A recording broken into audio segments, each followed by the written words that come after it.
निंदा सुनने से कैसे बचें? बोलने पर तो हमारी गलती है, लेकिन सुनने से कैसे बचें? अब हमें कुछ नहीं सुनाई दे रहा, अगर थोड़ा भी सुनाई दे तो राधा राधा राधा राधा राधा। श्रवण मूंद न तो चले पर आई, हमारे शास्त्र आदेश करते हैं। संत शंभु श्री पद अपवादा, कही सुनी तहां असमर ज्यादा, काटी जीभ तासु जो बसाई, और श्रवण मूंद न तो चले पर आई। तो अपने वैष्णव में किसी की जबान क्यों काटेंगे? तो अपनी बात है कि जब हरि गुरु या किसी संत समाज की किसी की निंदा होने लगे तो कान में अंगुली डालो जोर से और बस राधा राधा राधा वहां से चल लो। और जी आजकल हर जगह ऐसा ही होता है, तो हर जगह कान में उंगली भी नहीं डाल जाए ही नहीं, क्यों जाए?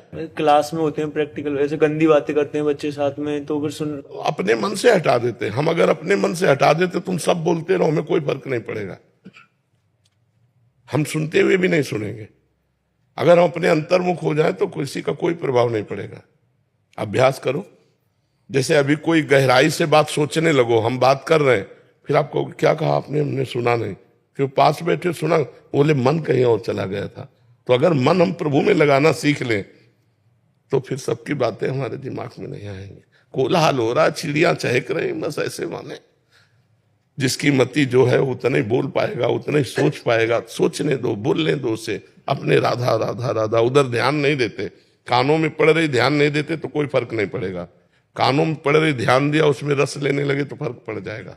ठीक है महाराज जी, घर पे भी कोई आता है नींद में तो वो ऐसी बात करने लगते हैं, तो हम कब उसमें आलीन हो जाते पता ही नहीं लगता महाराज जी। हाँ, बचना तो पड़ेगा, क्योंकि 100 में एक कोई भगवत मार्ग की बात करने वाला मिलेगा। 100 में क्या, 1000 में। नहीं तो प्राय लोग संसार की बातें, और संसार में निंदा स्तुति होती, किसी की बड़ाई किसी की बुराई, यही संसार के लोग बातचीत करते हैं। तो अपने को उस समय नाम जप करना चाहिए, प्रभु का नाम जप करके बचना चाहिए। क्योंकि अब जब रिश्तेदार है तो उससे कह नहीं सकते चुप हो जाओ। रिश्तेदार है तो उसके पास सम्मान के लिए बैठना होगा, हाँ में हाँ मिलानी होगी। बस अंदर से असंतुष्ट रहो कि ये सब बातें ठीक नहीं, तो उनका प्रभाव आपके ऊपर नहीं पड़ेगा। आप रुचि नहीं दे रहे अंदर से, तो भगवान अंदर से जान रहे, वो निर्णय करने वाले भगवान होते हैं, इसलिए उस निंदा का फल आपको नहीं भोगना पड़ेगा। और जी अंदर का भी कोई सूत्र है जो कटिंग करें?